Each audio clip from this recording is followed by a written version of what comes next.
let's talk about even more of the characters in To Wear a Crown.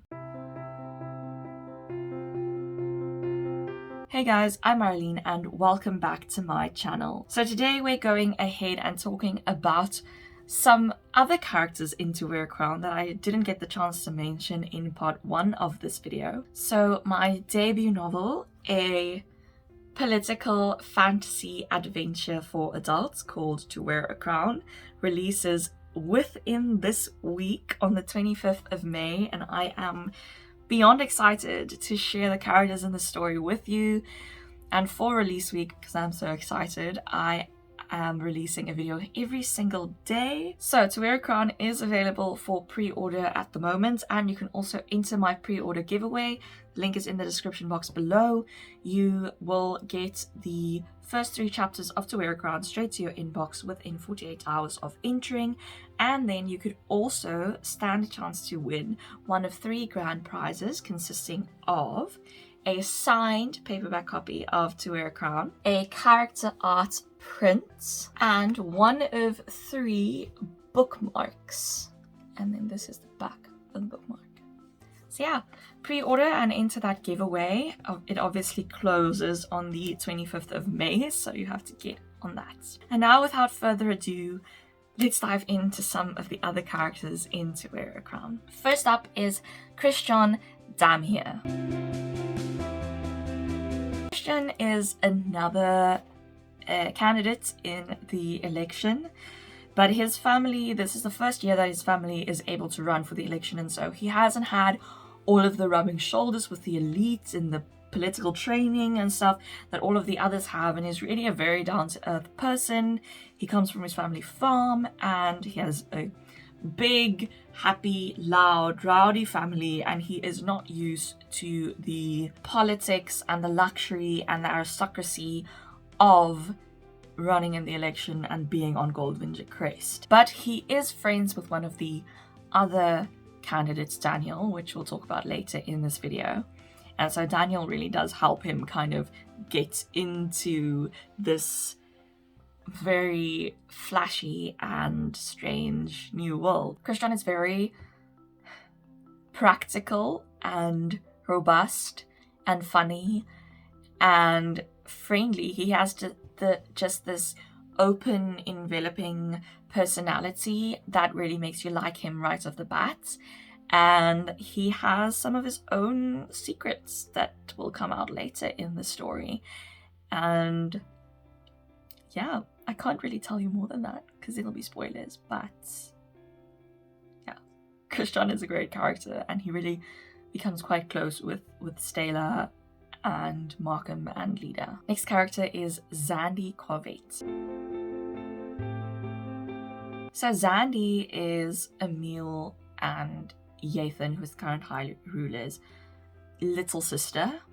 She is also currently running in the election, even though she really has no desire to be there. She's only doing it out of a sense of duty. She's very withdrawn, very quiet, only really speaks when she needs to.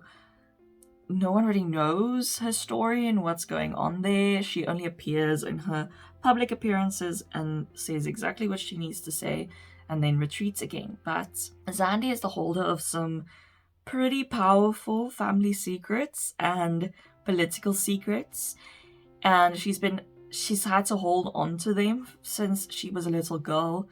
She hasn't said anything for the fear of being persecuted if she were to unveil these secrets. And yeah, her arc throughout this book is really stepping out of that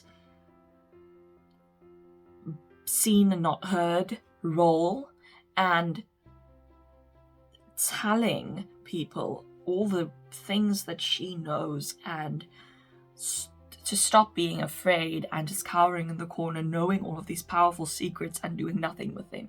So she really does become a very powerful player in To Wear a Crown throughout the course of this book. Then our next character is Saul Noxon. So Saul Noxon is the Lord of Security, and we'll get into exactly what that means in the world building video. He is very good at what he does. and he takes his job extremely seriously, but in fact way too seriously, where he will do whatever is necessary, and he is very, very loyal to the High Ruler, Yathan, who put him in that position when he was too young and inexperienced really to be there, but he was loyal, and that was the main reason that he was appointed, and so he will really do whatever Yathan requires of him. Yeah, but he is very charming in his intensity, and he has a very interesting relationship dynamic with Staella, because obviously he is in charge of the city security forces, and so when she was doing her illegal cage fighting competition, he was the one who was hunting her down and trying to find where they were doing this illegal competition, and he never managed to get her, and it's one of the things in his career that has irked him the most. And when she comes to the city, Emil promises her that he can get her criminal record revoked, and one of the conditions of that is that she has to join the city guard with Saul Noxon, the first woman ever to be in the city guard. And so they have a very interesting dynamic where they kind of challenge each other in a friendly kind of, we work together now, but we're not really the same kind of way. And there's a moment in the book where when Staella is really searching for her place in the world, and she thinks that it might be with Saul. So yeah, you'll have to read to find out whether that is in fact her right place in the world. Next character is Daniel Kniel. So Daniel is also a candidate in the election, and he's friends with Christian. He's married to Erin Kniel. He is the only candidate who already has his high companion ready, because he's already married. And so that does bring a sense of stability, which really helps with the voters. He is an artist and a musician, and he lives life to the fullest. And he's the one who always hosts all of the parties on the crest. And yeah, he's just a very charming character, and everyone loves him. But he goes through some unexpected hardships in this book. Next character we'll be talking about is Yaekós. So Elea is Staella's older sister, or older half-sister, and she's very different from Staella. She finds the election and the nobles dazzling and like a pageant you watch on television. She is extremely invested in that, and she sees them as celebrities, and she is starstruck by them. She is offered a job on the crest to be a chef there, but she does not take it because she wants to be at home and kind of take care of her parents and work on the farm and stuff, because Staella is not really that type who will the caregiver, staying at home type, and so that kind of falls to Elea. But she doesn't mind. She really enjoys being on the farm and being with her family. She's very bubbly and helpful and fiercely protective of her family. Next character is Naxa Damier. So Naxa is Christian's cousin. She lives on the family farm. They are also blacksmiths, the whole Damier family, and she is a very good artist, and so she's the one who kind of decorates the handles of the weapons, or some of the pots that they make, the pot lids, and stuff like that. And she has a very interesting history. Her parents, when she was very, very young, were murdered in front of her, and she has not spoken a word ever since.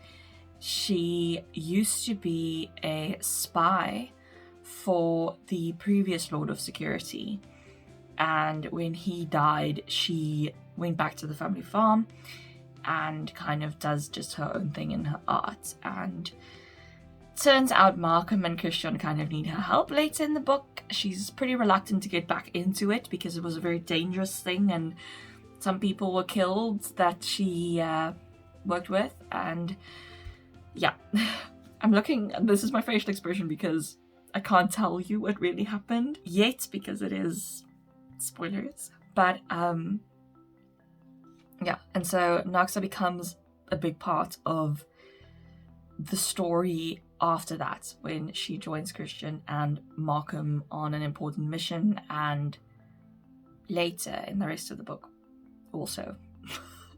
Sorry, I can't say much. We have Yathan Quavette. So Yathan is the current High Ruler of Aldahad. He has been ruling for 10 years. It is now the next election, so he is about to be unseated from the throne. He is Emil's elder brother, but they are very different. Emil is very withdrawn and quiet and in his own mind, and Yathan is the opposite of that. He's very outspoken, he is very extroverted, everyone likes him, he's charming, he knows just what to say when. But there's some skeletons. Definitely some skeletons in the closet there, and you will discover what they are during the course of this book. The final character we'll be speaking about is Carla Quavette. So Carla is Yathan's wife. She is the current High Companion. She used to be Carla Varden, but then when she married, she became Carla Quavette. And she is a very powerful and elegant, fiery High Companion.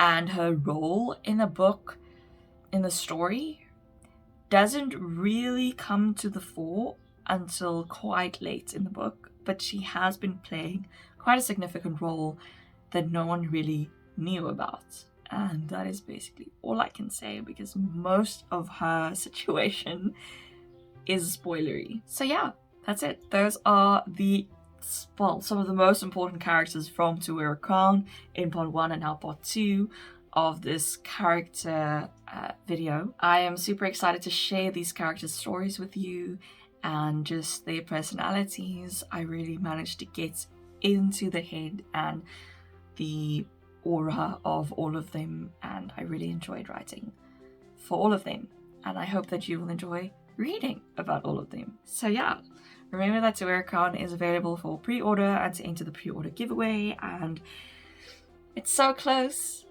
The release of this book is so close and I am beyond excited. So yeah, I'll see you in Monday's video. Bye!